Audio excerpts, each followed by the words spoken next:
Kencing manis adalah salah satu penyakit yang amat ditakuti ramai. Tetapi di musim-musim PKP ini, ramai yang berpotensi sebenarnya untuk mengidap penyakit diabetes atau kencing manis ni. Sebab apa saya cakap macam tu? Sebab kebanyakan orang yang saya tengok di sekeliling saya, kebanyakan bila pergi ke pasar-pasar ataupun kedai-kedai, mereka akan membeli jajan.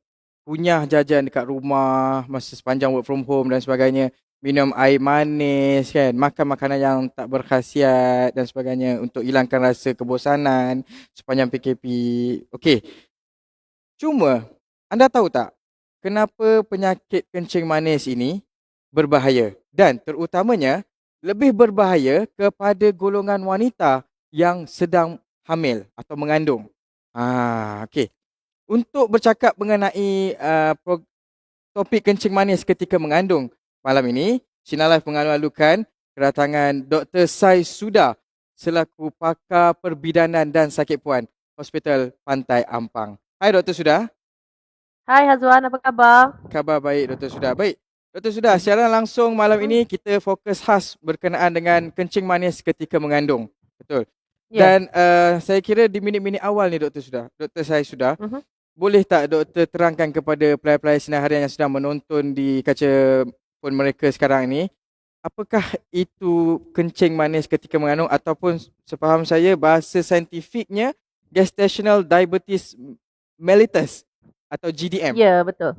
Ya, Boleh doktor Hazwan. terangkan? So dalam kata pendek, ramai pasien tahu GDM ya, gestational Ya. diabetes mellitus ni adalah keadaan di mana seseorang wanita yang ketika sebelum mengandung, dia tidak ada kencing manis.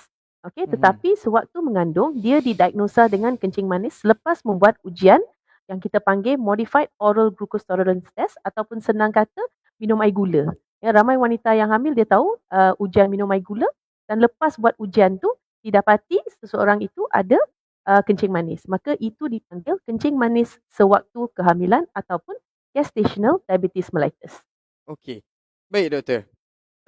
Kencing manis masa kehamilan ni ataupun GDM ni ada beza dengan diabetes yang dihidap oleh golongan-golongan yang bukan hamil dan sebagainya? Ke Ada. sama? Okey. So dia tak sama. Okey. Now GDM, GDM adalah sewaktu mengandung saja. I Kebiasaannya see. paras gula akan kembali ke normal selepas bersalin. Okey, dan dia tidak ada kesan-kesan seperti kencing manis yang sedia ada sebelum mengandung, seperti ada efek pada mata, buah pinggang, sistem Oh, saraf dan sebagainya. okey. Okey, tetapi kencing manis diabetes yang kita sedia ada tu, yang tu dia sebenarnya pre-existing, maknanya dia ada sebelum kita mengandung lagi dan dia punya fiziologi ataupun patologi yang mengakibatkan kencing manis sewaktu kita mengandung dan sewaktu kita tak mengandung tu berbeza sikit. Sewaktu mengandung dia adalah sebab beberapa hormon ya yang dirembes daripada plasenta ataupun uri macam human placental lactogen dan sebagainya yang mengakibatkan seseorang itu ada kencing manis. Secara senang lah saya nak explain. Kalau saintifik sangat nanti susah nak faham. Ya, tapi diabetes yang sedia ada tu dia akan ada sebelum mengandung, sewaktu dan berterusan selepas pada kita mengandung sebab dia dah memang pre-existing. Dan juga dia ada kesan-kesan jangka panjang diabetes yang kita ada sebelum mengandung ni. Dia ada kesan-kesan jangka panjang seperti efek pada buah pinggang, pada saraf dan juga pada mata. So itulah perbezaan di antara kencing manis yang kita develop sewaktu mengandung dan kencing manis yang kita sedia ada sebelum mengandung. Tetapi Hazwan, saya nak ingatkan, ada juga para ibu yang sebenarnya tak tahu dia dah ada pre-existing diabetes ataupun kencing manis dah sedia ada sebab mungkin dia tak Oh. check dan sebagainya ya. Dan bila kita ada apa-apa indikasi nak buat ujian air gula tu awal time dia mengandung awal lagi dan kita detect tingginya gula. Maknanya mungkin ibu ini dah ada kencing manis tapi dia tak tahu. So itulah cara kadang-kadang kita nak bezakan lah antara kedua ni. Okey, tapi doktor, macam mana kita nak tahu risiko yang dihadapi ataupun macam mana sebenarnya para ibu yang sedang hamil sekarang ini untuk mengesan GDM ini dalam tubuh badan mereka ataupun nak tahu aku sebenarnya ada GDM. Macam mana diorang nak detect tu doktor? Okey.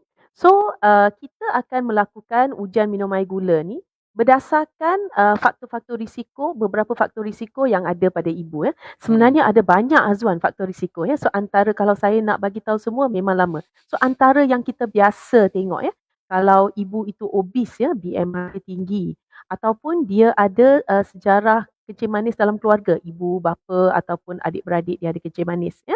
Ataupun masa kandungan sebelum ni dia sendiri ada GDM. Okey, umur lebih daripada 25 tahun. Sebelum ni kan kita suruh buat MGT kalau umur lebih daripada 30 atau 35 tahun actually. Tetapi kebelakangan ni dia punya kriteria diturunkan sebab kita dapati ramai ya dari populasi ibu di Malaysia ni yang muda-muda dah ada GDM. Okey, ataupun antara lain ialah berat badan naik dengan mendadak sangat. Ataupun kandungan yang sebelum ni pernah ada baby yang besar 4 kilo ke atas atau pernah ada keguguran lebih daripada 2-3 kali berterusan ya, gugur macam tu, baby yang tak normal, banyaklah Hazwan. Ataupun ujian air kencing yang mama-mama buat masa datang untuk follow up tu, 2 kali nampak ada gula dalam air kencing. So ini antara beberapa indikasi untuk kita inform pada ibu, okey, ibu ada faktor risiko ni, maka kita kena buat ujian minum air gula. So ujian minum air gula ni dia adalah ujian glukos yang kita letak dalam air, secawan air, dan ibu dalam 2-3 teguk kena minum. Kita akan ambil darah sebelum dia minum sewaktu dia berpuasa tu, dan 2 jam selepas minum air gula tu untuk tengok bacaan dan untuk tentukan sama ada ibu ada kencing manis ke tak. Okey, doktor. Tadi doktor kata sekarang ni memang ujian ni lebih dilakukan kepada umur 25 dan ke atas. Bolehkah doktor kongsikan kenapa sekarang ni had umur itu diturunkan dan direndahkan? Adakah golongan muda sekarang ini lebih berpotensi untuk mengidap GDM kerana faktor penjagaan makanan ke macam mana? Well, I'm not surprised Azwan kalau itu adalah salah satu faktor sebab saya rasa apabila klinik kesihatan ya, kudos to klinik kesihatan ya, bila dia orang tengok faktor-faktor risiko ataupun dia tengok air gula dalam kencing dan sebagainya, dan dia orang berpendapat, oh, nampaknya dia tak kira dah 30 tahun ke 35 tahun ke, yang muda-muda pun dah ada faktor risiko. Maka umur tu telah diturunkan selepas kita buat study lah on the number of patients yang mungkin ada kencing manis ya, dan kita dapati bahawa umur tu daripada awal lagi mungkin dah boleh ada. Dan mungkin saya setuju dengan apa yang Hazwan cakap. Saya rasa lifestyle, cara pemakanan, banyak fast food sekarang ni ya. Jadi I think semua ni adalah faktor yang contribute ya kepada kenaikan kes-kes GDM di kalangan ibu-ibu kita di Malaysia. Faham? Baik. Saya kira kepada pelai-pelai sinar harian boleh take note lah benda ni, mana yang sedang mengandung kan, ataupun yang bakal mendirikan rumah tangga, ingin menimbang cahaya mata dan sebagainya, boleh ambil pesanan doktor saya sekarang ini untuk lebih berhati-hati, create awareness dalam diri kita dulu, baru kita sampaikan kepada orang lain. Betul doktor? Dan Ya, untuk betul. dari segi rawatan pula doktor, adakah rawatannya berbeza dengan penyakit diabetes yang lain ataupun sama? Okey, sebenarnya dia macam ni. Dari segi rawatannya, GDM, kita mulakan dengan GDM dulu.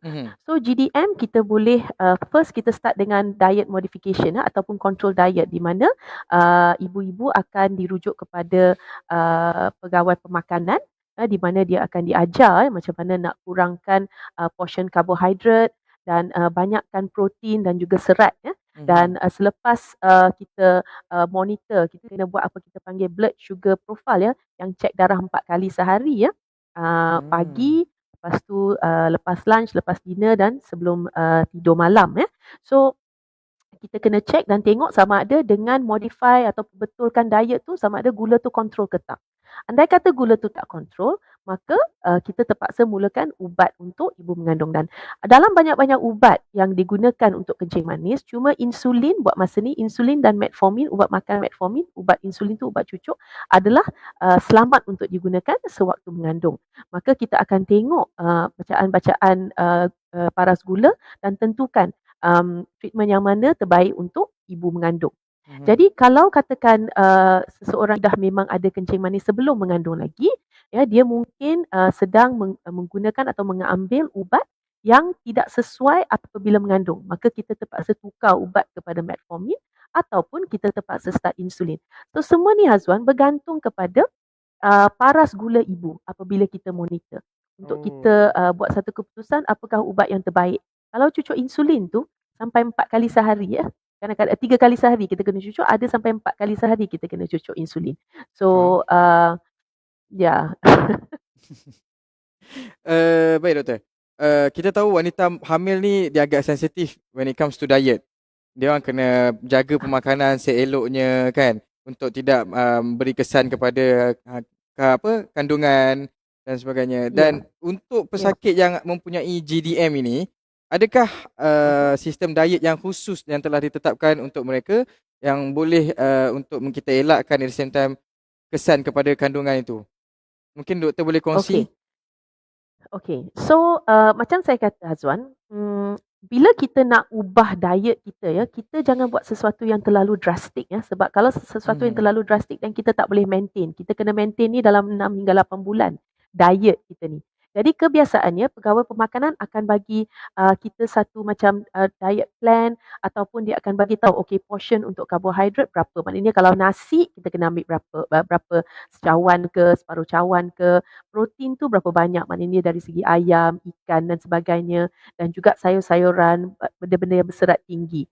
Dan juga choices yang kita buat, maknanya kalau kita air yang kita minum tu janganlah ambil air bergas ataupun yang paras gula dia tinggi. Kalau kita minum teh dan kopi ataupun yang kita tak galakkan teh dan kopi tapi ada yang terpaksa minum, maka gula yang digunakan tu mungkin diseparuhkan dulu sebelum kita kurangkan lagi. Buah-buahan pun ya Azwan, sekarang ni musim durian kan, durian, manggis, rambutan, punyalah. Saya ada patient tanya doktor boleh tak seulas je, seulas saya idam sangat, seulas je. I kata okey, seulas, itu je.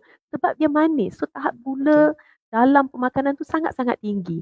Kadang-kadang kita rasa buah je kot, takkanlah gula nak naik.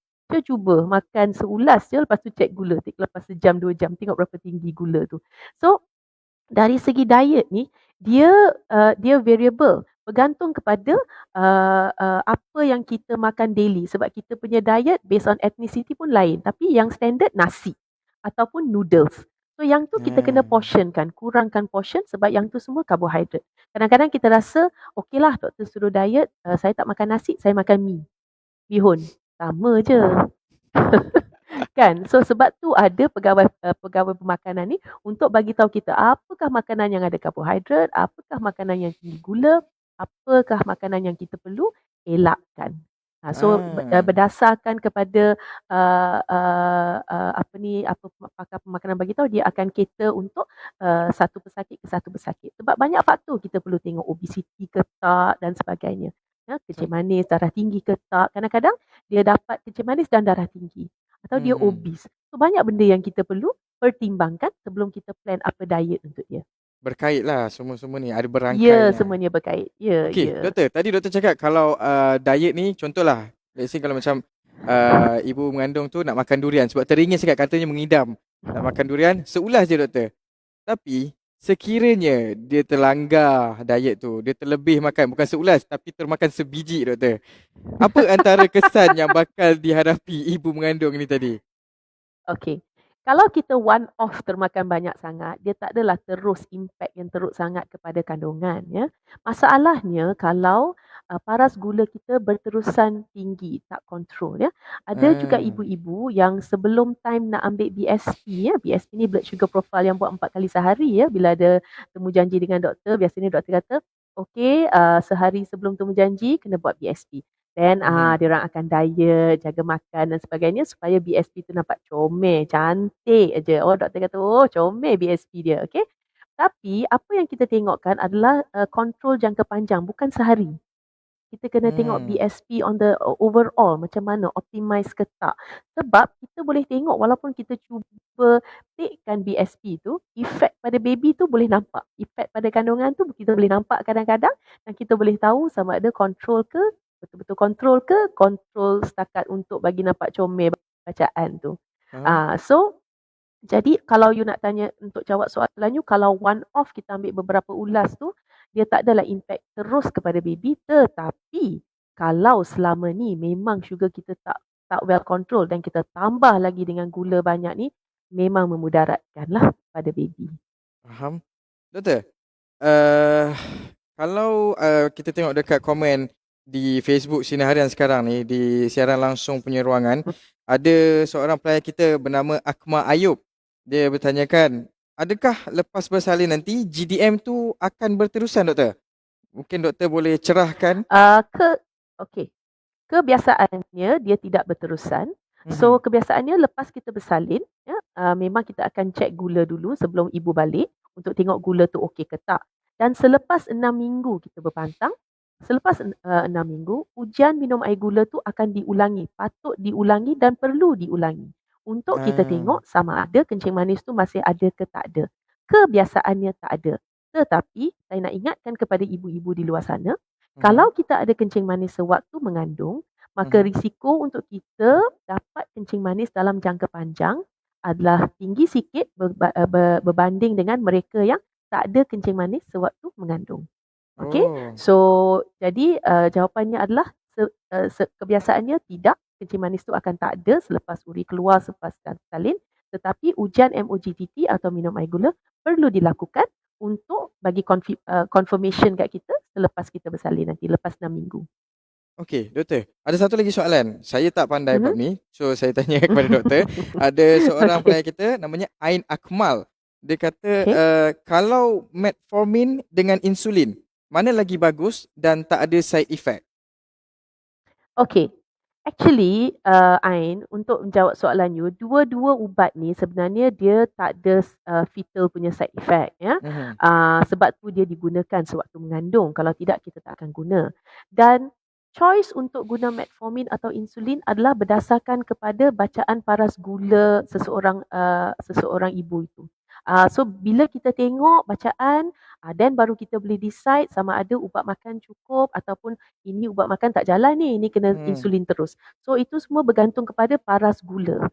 Paras gula. Dia bukannya something yang I boleh bagi tahu which is better, which is not. Dua-dua is good, tapi kita punya choice bergantung kepada blood sugar control. Maknanya paras gula dalam darah tu. Faham. Maknanya kena based on apa yang doktor sarankan. Baru boleh consume antara mana satu. Betul. Kan? Okey, doktor. Betul. Kalau tadi doktor cakap pasal insulin, adakah insulin ni sebenarnya memberi kesan ataupun berbahaya, boleh memberi kesan kepada kandungan yang disuntik oleh ibu sendiri? Tidak. Sebab insulin ni selamat digunakan, sebab tu disarankan untuk guna sewaktu mengandung. Itulah yang paling selamat digunakan untuk ibu kerana dia tak ada kesan sampingan kepada baby. Okey, saya nak ingatkan ya, kalau kita katakan saya selalu bagi tahu pesakit-pesakit saya yang ada kencing manis daripada awal lagi ya, daripada awal kandungan. Kenapa penting untuk kita jaga blood sugar kita ataupun paras gula kita? Sebab untuk ibu senang ya Hazwan. Kalau gula naik, kita tambah aja ubat. Tambah ubat, tambah dos. Cucuk 4 kali sehari naik daripada 10 unit, naik 12 unit, 14 unit, 18 unit. Senang je kita nak naikkan. Tetapi impact yang ada pada baby yang di dalam tu memudaratkan. So itu yang saya nak ingatkan.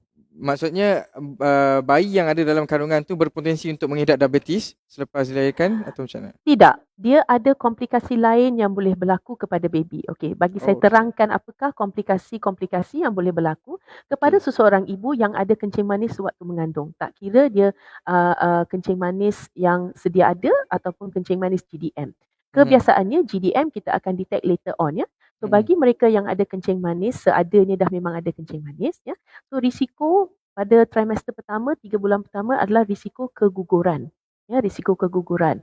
Kedua, risiko untuk baby ada congenital abnormality ataupun ada masalah struktur sewaktu pembentukan, seperti masalah dengan sistem saraf ataupun jantung masalah dengan jantung.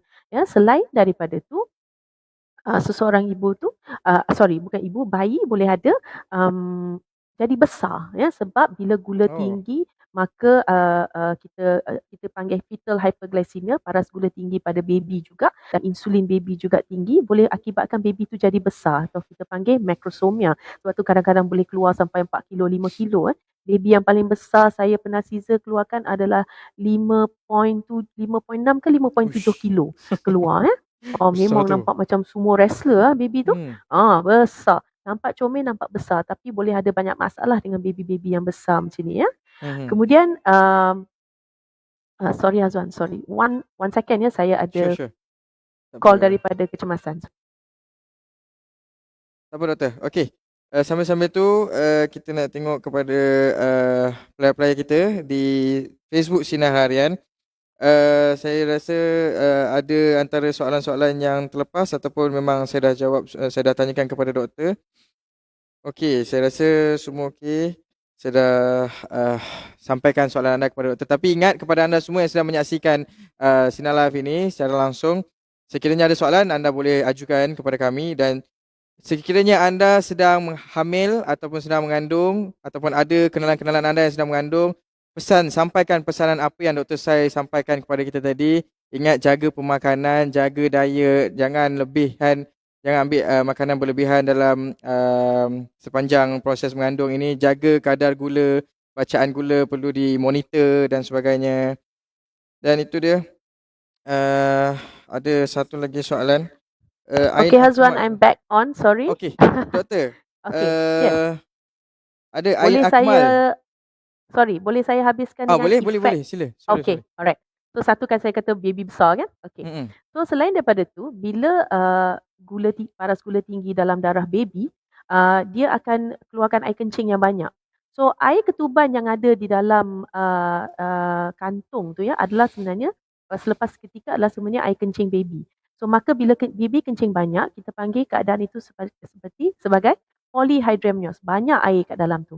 Maka baby boleh gerak, asyik gerak sini, gerak sana, ya. Dia boleh kejap melintang, kejap dia bridge ataupun pengungkap bawah, ya, songsang dan sebagainya. So dalam keadaan-keadaan macam ni, kalau tiba-tiba terpecah air ketuban, ada risiko tali pusat tu boleh terkeluar. So ini satu keadaan yang kita perlu berjaga-jaga ya bila air terlalu banyak. Dan juga sistem paru-paru baby ya yang ada kencing manis yang tidak berapa kontrol, kadang-kadang baby ni bila keluar dia macam pernafasan dia tak berapa elok, atau kita panggil kadang-kadang dia boleh ada respiratory distress syndrome ya, sebab dia ada efek pada paru-paru ya, kematangan paru-paru tu lambat sikit. Dan juga yang saya paling gerun side effect yang saya paling gerun adalah bila kita dah dekat-dekat nak bersalin ya, 37 minggu ke atas gitu, 36-37 minggu ke atas, kadang-kadang baby boleh tiba-tiba meninggal di dalam rahim. Ini sebab baby ni dah cuba menampung paras gula yang tinggi untuk satu jangka masa yang panjang. Jadi sampai satu tahap tu badan dia dah tak boleh tampung, dia dah tak cukup oksigen untuk membakar gula yang sebanyak tu dalam badan dia, dan dalam proses dia nak menggunakan semua gula yang ada dalam badan dia, maka dia kekurangan oksigen.